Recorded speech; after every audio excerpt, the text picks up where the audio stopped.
For generations, immigration to the United Kingdom rested on an unwritten promise, a promise that has now been shattered. The deal was straightforward: arrive as a student or a worker, contribute to society, respect the rules, and in time, you and your family could build a permanent life in Britain. That pathway has effectively closed for several years. Both senior Labour and Conservative figures have floated the idea of excluding international students from the official immigration figures altogether. While that debate continues, the deeper changes happening beneath the surface are far more consequential. One of the most controversial issues is whether international students should be allowed to bring dependents with them. Critics argue that higher education has quietly become a backdoor route to permanent settlement, a system where students graduate, work for a few years, and eventually gain permanent residency at the same time.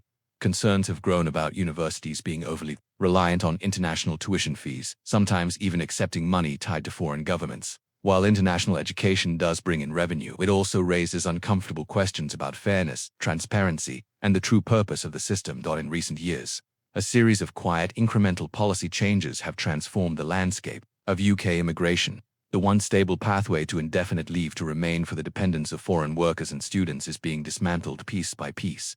Perhaps the most overlooked change is the closure of the adult-dependent relative route. This effectively ends the possibility for parents or grandparents to join family members in the UK, a decision with profound personal consequences for countless families. What troubles many observers is the inconsistency. For instance, care workers are now barred from bringing dependents, yet professionals in higher-paying roles are permitted to bring their entire families. A worker earning £38,000 or more is seen as less of a burden on the system than a care worker earning less, even though both may have children needing education and healthcare. This has sparked criticism of a system that appears to value income level above all else, regardless of the essential nature of certain professions. For many, this disparity feels not only unfair but deeply unjust. Supporters of the changes argue that if the UK truly wants to reduce immigration, it must restructure the system. That may mean increasing wages in critical sectors and expense, ultimately borne by taxpayers, or accelerating automation in industries struggling with labor shortages. What is clear is that these reforms are not about small boat crossings, Brexit, or the European Union. They stem from a deliberate cap set by the government itself. With net migration figures in the hundreds of thousands, the pressure to deliver visible reductions has never been greater. The quiet dismantling of long-standing immigration pathways represents a turning point for international students, workers, and their families. The landscape of opportunity in the UK has shifted dramatically. The promise of stability and settlement, once taken for granted, has been replaced by uncertainty, stricter rules, and an uneven playing field. For those who came to Britain believing in the old promise, the reality of 2025 and beyond is starkly different. Good evening. What we are witnessing today is nothing short of a slow, bureaucratic strangulation of family life, a quiet but devastating shift in UK immigration policy. Tonight, we're going to expose exactly how this trap has been set. Before we dive into the details, I urge you to share this information. Every person on a UK visa or even considering one needs to understand the reality of these changes. Give this message a thumbs up so more people can see it. To my loyal subscribers, thank you for your trust as always. And if you're new here, subscribe now, because what we're about to cover reveals a fundamental transformation in the UK's relationship with immigrants.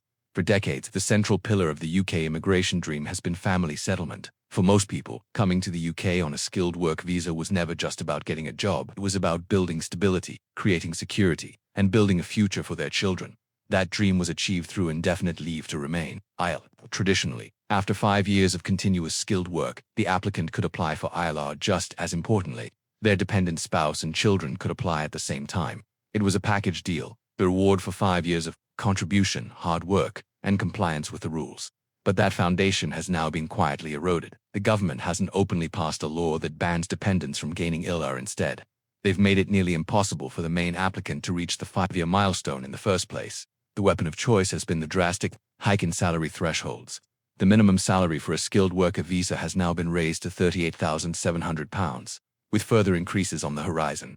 This has turned the journey to ILR into a perilous tightrope walk lasting 5 full years. Consider this scenario. A skilled IT professional lands a £40,000 job and brings their spouse and child to the UK for the next 60 months. That worker must maintain their high salary without interruption. They cannot afford to take a slightly lower paying, but more secure position. They cannot afford to face a downturn where their employer cuts salaries. They cannot afford even a short period of unemployment. Any slip, any stroke of bad luck, and the 5-year clock resets the result.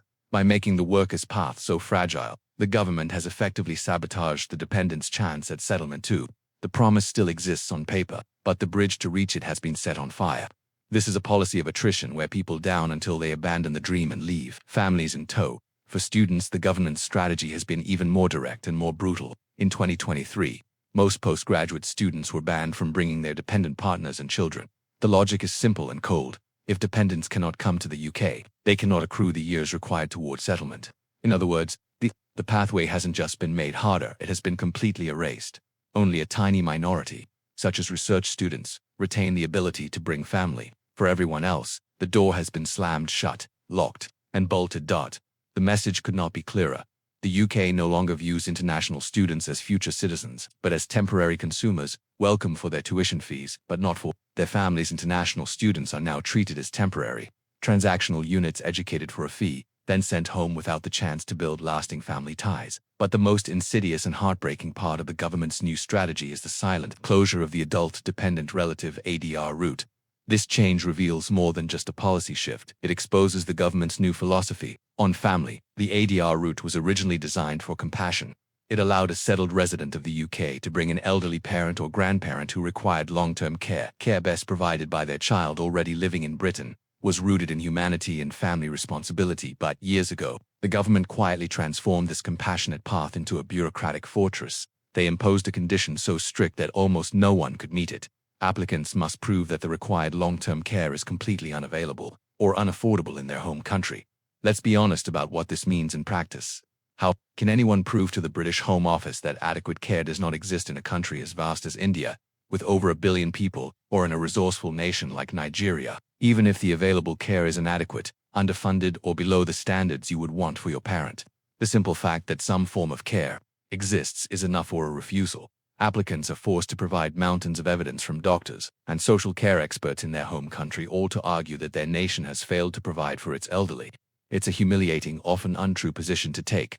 The statistics speak for themselves. Today, visas granted under the ADR route each year are in the low double digits, sometimes even single digits. For a country with millions of settled immigrants, this is proof that the route is effectively closed. The government still lists the ADR option on its website, but in reality, it's nothing more than a ghost route, a mirage. Families are lured in, invest time, money, and hope, only to be met with inevitable refusal. No debate, no announcement, no headline. The government simply tightened the rules until the route suffocated, and in doing so, they permanently severed one of the deepest bonds, the ability to care for one's parents in old age.